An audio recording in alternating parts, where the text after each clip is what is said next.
Career గైడెన్స్కి స్వాగతం.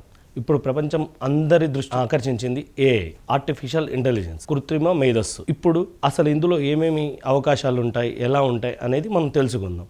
మనం ఎప్పుడైనా ఊహించామా మన మాటలు వినగలిగే, మన ప్రశ్నలకు సమాధానాలు చెప్పగలిగే, మన అభిప్రాయాలు పంచుకోగలిగే ఒక కంప్యూటర్ వస్తుంది అని? అలాంటిదే ఈ కృత్రిమ మేధస్సు. ప్రస్తుతం సాంకేతిక యుగంలో ప్రపంచం చాలా అభివృద్ధి చెందుతుంది. ఆ అభివృద్ధిలో ముఖ్య పాత్ర పోషిస్తుంది ఏఐ, కృత్రిమ మేధస్సు. ఎందుకంటే మనం ఉపయోగించే కార్స్ కానీ, చాట్బోట్స్ కానీ, మొబైల్స్ కానీ ఇవన్నీ ఆర్టిఫిషియల్ ఇంటెలిజెన్స్ ద్వారా, అంటే కృత్రిమ మేధస్సు ద్వారానే రన్ అవుతున్నాయి. ఇప్పుడు మనం వాటిని ప్రతిరోజు వినియోగిస్తున్నాం. వీటిలో చాలా అవకాశాలు ఉంటాయి, ఉద్యోగ అవకాశాలు. ఎందుకు అంటే ఇప్పుడు రాబోయే 30 సంవత్సరాలు మొత్తం కృత్రిమ మేధస్సు యొక్క యుగంగా ప్రపంచ నిపుణులు చెబుతున్నారు. దాంతోపాటు భారతదేశంలో కూడా ఏఐ ఇప్పుడిప్పుడే పుంజుకుంటుంది. దీంతో ఏఐలో ఉద్యోగ అవకాశాలు చాలా లభిస్తాయని ఆర్థిక నిపుణులు, ఐటీ నిపుణులు చెప్తున్నారు. ఏఐ అంటే ఆర్టిఫిషియల్ ఇంటెలిజెన్స్, కృత్రిమ మేధస్సు. దీని ద్వారా చదవడం, రాయడం, గేమ్స్ ఆడడం, నిత్యం మనం ఉపయోగించే ప్రతి అంశంలో దీనిని వాడుకోవచ్చు. దీన్ని ఎలా నేర్చుకోవాలి అంటే దీనికి క్వాలిఫికేషన్తో సంబంధం లేదు. నువ్వు ఇంటర్ చదివావా, డిగ్రీ చదివావా, పీజీ చేసావా అన్న దాంతో సంబంధం లేదు. ఇక్కడ కావాల్సింది కంప్యూటర్ పరిజ్ఞానం. అసలు కంప్యూటర్ పరిజ్ఞానం ఉందా లేదా? కంప్యూటర్ పరిజ్ఞానం ఉండాలి, చాలు. దాంతోపాటు ఇంటర్నెట్ వాడడం తెలవాలి. దాంతోపాటు ఫైల్స్ హ్యాండిల్ చేయడం తెలవాలి. ప్రోగ్రామ్ని అర్థం చేసుకోవడం తెలవాలి. ఇది ఏఐ నేర్చుకోవడానికి ముఖ్యమైన అంశం. దీంతోపాటు మనం చాలా సినిమాలలో చూస్తాం, నేను మ్యాజిక్లు నమ్మను, ఓన్లీ లాజిక్లు నమ్ముతానని. ఇక్కడ కూడా ఏఐ ఓన్లీ లాజిక్స్ మీదనే డిపెండ్ అయి ఉంటుంది, నో మ్యాజిక్స్.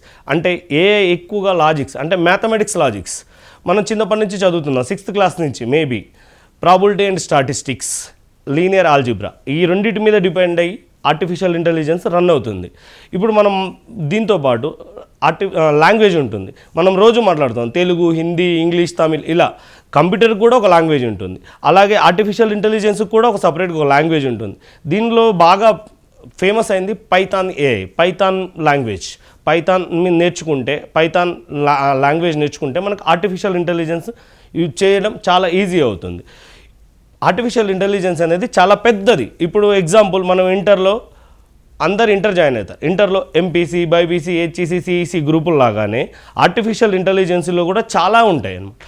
ఏమేమి ఉంటాయి? Machine learning, deep learning, data science, national language programme అని ఒకటి ఉంటుంది. అంటే జనరల్గా చెప్తున్నాను మీకు.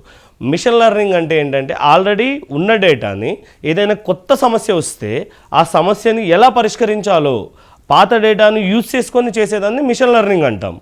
ఇప్పుడు ఒకవేళ డీప్ లెర్నింగ్ అంటే ఏంటంటే మన మెథడ్తో, అంటే ఇన్స్టాంట్, ఇప్పుడు సమస్య ఇప్పుడే వచ్చింది కానీ దానికి సంబంధించిన ఎలాంటి మ్యాటర్ లేదు మన దగ్గర, ఆన్ ది స్పాట్లో మన మెథడ్ ఎలా ఆలోచిస్తుందో అలాగే డీప్ లెర్నింగ్లో ఆర్టిఫిషియల్ ఇంటెలిజెన్స్ కూడా సమస్యను స్పాట్ అవుట్ చేస్తుంది, దాన్ని యూజ్ చేసి సమస్యను పరిష్కరిస్తుంది.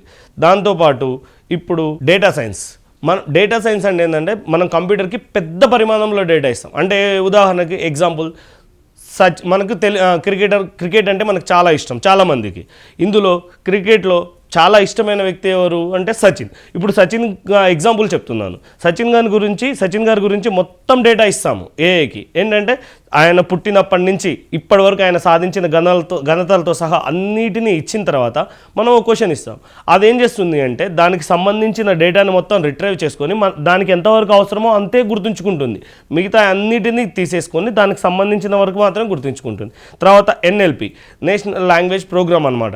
అంటే మనకు జనరల్గా మనం మాట్లాడే భాష అనేది ఒకటి ఉంటుంది, అలాగే కంప్యూటర్ కూడా ఒక భాష ఉంటుంది. దాన్నే లాంగ్వేజ్ ప్రోగ్రామ్ అంటారు అనమాట. ఏఐలో నేర్చుకోవడానికి కోర్సులు ఉంటాయి కొన్ని. ఆ కోర్సులు ఎలా నేర్చుకోవాలో ఇప్పుడు మీకు చెప్తున్నాను. ఏఐ ఫర్ ఎవ్రీవన్ అనే ఒక కోర్స్ ఉంటుంది.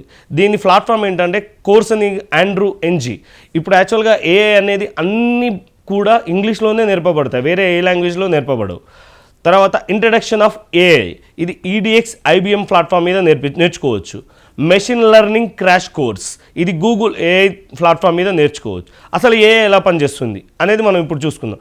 ఇది ఏఐ అనేది కేవలం డేటా ఆధారంగా మాత్రమే పనిచేస్తుంది. అంటే మనం ఇచ్చిన సమాచారం, ఎంత సమాచారం ఇచ్చినావో ఆ సమాచారాన్ని మొత్తం తను రీడ్ చేసుకొని దానిలో ఉన్న ప్రతి అంశాన్ని క్షుణ్ణంగా పరిశీలించి నువ్వేదైనా క్వశ్చన్ అడిగితే దానికి సంబంధించిన ఆన్సర్ ఇస్తుంది. ఇది ఏ యొక్క ముఖ్య లక్షణం. ఇప్పుడు మీకు ఎగ్జాంపుల్ చెప్తాను. మనం ఎలా నేర్చుకుంటాము? ఫస్ట్ చదువుతాము. అలా ఏ కూడా మనలాగే ప్రవర్తిస్తుంది. మనం ఎలా అయితే చదువుతామో అది కూడా డేటా మొత్తం చదువుతుంది. దాని తర్వాత దాంట్లో ఉన్న ప్రతి అంశాన్ని క్షుణ్ణంగా పరిశీలించి ఏదైనా క్వశ్చన్ వస్తే దాంట్లో డేటా మొత్తం రిట్రైవ్ చేసుకొని అందులో అవసరమైన దాన్ని మాత్రమే ఆన్సర్ ఇస్తుంది. దాని తర్వాత అనుకరణ, అంటే ఏదైనా సడన్గా ఏదైనా కొత్త సమస్య వచ్చింది, ఆ సమస్యను ఎలా పరిష్కరించాలి అనే అంశంలో కూడా యూజ్ అవుతుంది. ఇప్పుడు కొత్త సమస్య వచ్చినప్పుడు ఉన్న సమాచారాన్ని యూజ్ చేసుకొని ఆ సమస్యను పరిష్కరిస్తుంది. దాని తర్వాత మానవుల అవసరం లేకుండానే, ఇప్పుడు ఎగ్జాంపుల్ కంప్యూటర్ ఉంది, మన మొబైల్ ఫోన్ ఉంది. మొబైల్ ఫోన్లో మనం జస్ట్ ఇన్ఫర్మేషన్ ఇస్తాం, దానికి సంబంధించిన డేటా అనేది దానంతటా అదే ఎలా వస్తుందో ఏఐ కూడా దానంతటా అదే పనిచేస్తుంది. మనుషుల అవసరం ఉండదు. దీనివల్ల చాలా లాభాలు ఉన్నాయి. ఏం లాభాలు ఉన్నాయంటే ఇది 24 గంటలు పనిచేయగలుగుతుంది. దానికి నిద్ర, ఆహారం అవన్నీ ఏమీ అవసరం లేదు. ఈ ఖచ్చితమైన నిర్ణయాలు తీసుకోగలుగుతుంది. ఇప్పుడు మానవులు అంటే కొన్ని పొరపాట్లు చేస్తారు. ఇది మిషన్ ఖచ్చితంగా ఎలాంటి పొరపాటు లేకుండా మొత్తం ఆ సమస్యను పరిష్కరించగలుగుతుంది. దీనిలో కొన్ని సమస్యలు ఉంటాయి, కామన్, ప్రతి దాంట్లో సమస్యలు ఉంటాయి. సమస్య ఉంది కదా అని కొత్త దాన్ని నేర్చుకోకపోతే దానిలో ఉన్న అభివృద్ధి మనం చూడలేం కదా. ఇందులో కొన్ని సమస్యలు ఉంటాయి. ఏంటంటే పర్సనల్ ఇన్ఫర్మేషన్ బయటికి వెళ్ళడం, ఎవరైనా మిస్యూజ్ చేసుకోవడం, ఇలాంటివి జరుగుతాయి. కానీ ఏఐని మనం పర్టికులర్గా కరెక్ట్గా సమాజం మొత్తం కరెక్ట్గా ఉపయోగించుకోగలిగితే ఇది ప్రపంచంలో పెను మార్పులు సృష్టించగలుగుతుంది. ఇది మనకు ఇప్పుడు ప్రజెంట్ అందరికీ అవగతమవుతుంది. అందుకే ప్రపంచ దేశాలు మొత్తం ఏఐ చుట్టూ తిరుగుతున్నాయి. అంతెందుకు, ఉదాహరణకి మన ఇండియా కూడా ఒక స్వదేశీ ఏఐ టూల్ని డిజైన్ చేసింది. దాన్నే సర్వం సంవాద్ అంటారు అనమాట. అలా ప్రతి దేశం కూడా ఒక్కొక్క ఏఐ టూల్ని డిజైన్ చేసుకుంటుంది. ఎందుకంటే రాబోయే జనరేషన్, రాబోయే నిరుద్యోగులందరికీ గొప్ప సువర్ణావకాశం ఏఐ అన్నమాట. ఏఐ అనేది చాలా మంచి అవకాశాలను సృష్టించడంతో పాటు జీవితాలను కూడా మార్పు చేస్తుందని ఐటీ నిపుణులు చెప్తున్నారు. ఏఐని ఉపయోగించుకొని చాలా కంపెనీలు, రేజర్ పే ఇలాంటి కంపెనీలు చాలా అభివృద్ధి చెందుతున్నాయి. ఇప్పుడిప్పుడే దానిలో ఉన్న అన్ని అంశాలను క్షుణ్ణంగా పరిశీలించి ప్రతి దాన్ని వాటిని ఉపయోగించుకొని కంపెనీలు అభివృద్ధి చెందుతున్నాయి. ఇప్పుడు ఇండియా అనేది లార్జెస్ట్ వాళ్ళలో 4th ఎకానమీ. మనకి ప్రజెంట్ ఆర్టిఫిషియల్ ఇంటెలిజెన్స్లో కేవలం 6 లక్షల మంది నిపుణులు మాత్రమే ఉన్నారు. 2027 నాటికి దీని అవసరం 3 రెట్లు పెరుగుతుందని ఐటీ నిపుణులు చెప్తున్నారు. అంటే సుమారు 18 లక్షల మంది ఆర్టిఫిషియల్ ఇంటెలిజెన్స్ నిపుణులు కావాలి. అంటే కేవలం ఇక్కడ ఉంది 6 లక్షల ఐటీ నిపుణులు మాత్రం. అంటే ఇక్కడ 12 లక్షల మందికి ఉద్యోగ అవకాశాలు లభిస్తాయి. దాంతోపాటు ప్రపంచంలో ఆర్థికంగా ఎదగాలి అంటే ఆర్టిఫిషియల్ ఇంటెలిజెన్స్ అనేది ఇప్పుడు అత్యవసరమని అన్ని దేశాలు గుర్తించాయి. దాంతోపాటు భారతదేశం కూడా గుర్తించింది.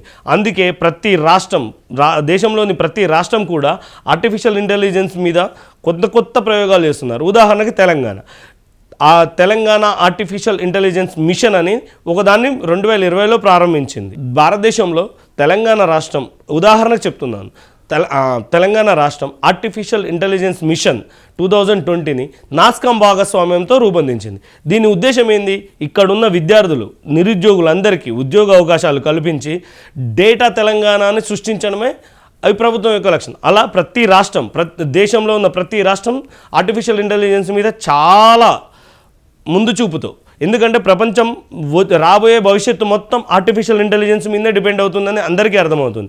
దాంతోపాటు భారతదేశ ఎకానమీ పెరగాలన్నా కూడా ఆర్టిఫిషియల్ ఇంటెలిజెన్స్ చాలా అవసరం. అందుకోసమే దేశంలో కూడా ఒక టూల్నే రూపొందించారంటే అర్థం చేసుకోగలరు ఎంత అవసరం ఉంది, ఇక్కడ ఎంత వాక్యూమ్ ఉంది, ఇక్కడ చాలా వాక్యూమ్ ఉంది.